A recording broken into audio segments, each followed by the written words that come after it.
The Chicago premiere of Amélie the Musical by Kokandy Productions, based on the popular motion picture, is a musical mosaic composed by Daniel Messe, whose colorful jagged pieces eventually come together into an enjoyable, if not perfectly clear, image.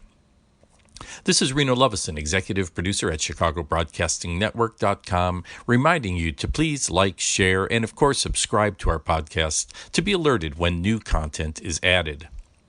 Amelie is not a musical in the strict sense, but rather an extravaganza of a dozen singer-musicians utilizing a myriad of instruments who perform a dizzying array of Parisian characters to tell a sweet boy-meets-girl tale based on the central character of Amelie, charmingly portrayed by Aurora Penepacker.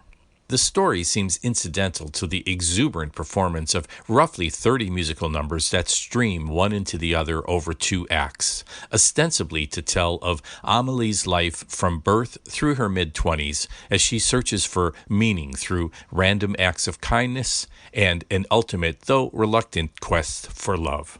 The action mostly takes place on the streets of Paris, in metro stations, the bistro where Amelie works, and in her apartment.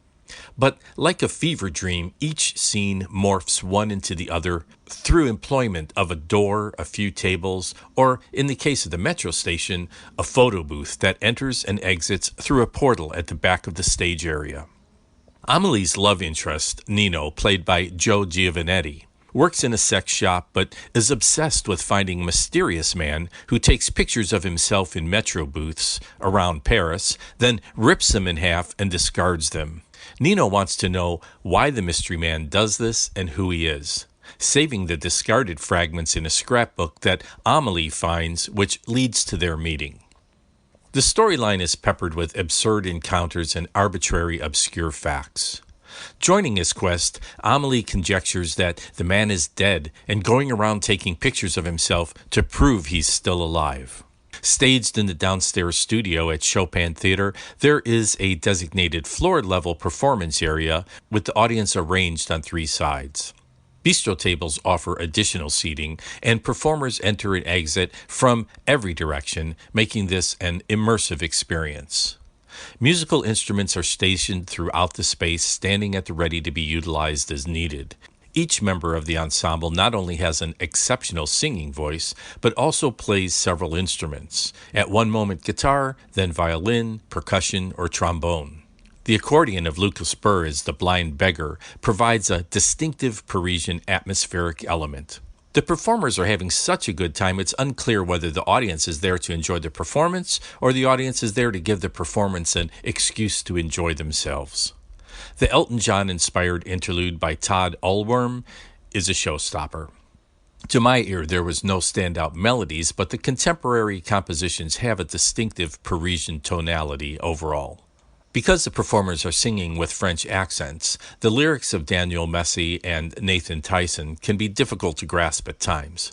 This is no reflection on dialect coach Carrie Harden, who obviously did a great job. However, combined with the general frenetic pacing, it may take a moment to comprehend, which contributes to the fragmentation of the overall picture. But if you let the experience simply wash over you, not worrying whether you caught every word or phrase, like a mosaic, the pieces eventually assemble into an image that you can stand back and admire. The stage direction and choreography of Derek Von Barham, with assistance of Quinn Simmons, in this avant-garde space is beyond admirable. Simply moving the performers in and out while keeping track of who's playing what instrument at any given time is a feat in itself worthy of the finest marching band. All while also paying attention to the advancement of the story is laudable. This was indeed a group effort, and everyone's contribution was evident. I assume, based on her headshot, that Penepacker as Amelie is wearing an awesome wig designed by Keith Ryan. The stark black color and blunt cut was striking against the shocking red outfit designs of Rachel Sepiniewski.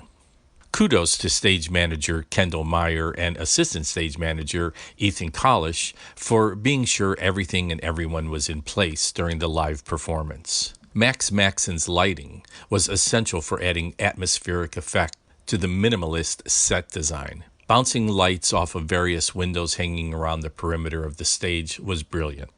The properties assembled or designed by Julian Westlander, such as the garden gnome, treasure box, and scrapbook, are pivotal to understanding the storyline and were delightful. The action is, of course, dependent on having a stellar musical ensemble led by T.J. Anderson and Anna Wagner. Congratulations to the casting committee for putting together such a capable group of musicians and singers to work with. Since I have trouble pronouncing names, I'll put a list on our website. The sound design of Matt Reich, implemented by sound engineers Lindsay Fulkamer and Mackenzie Hahn, with technical director David Moreland, was perfection. Managing an array of sound effects, instruments, and voices moving throughout the unconventional space while keeping sound levels and volumes well balanced was impressive. This may well have been or will be performed on a proscenium or in the round at some point, but the opportunity to experience this unusual staging is worth the effort. Amelie by Kokandy Productions is at the Chopin Theater, 1543 West Division Street, Chicago, through September 28, 2025. Running time is 2 hours and 20 minutes, with one intermission. For information and tickets, visit kokandyproductions.com.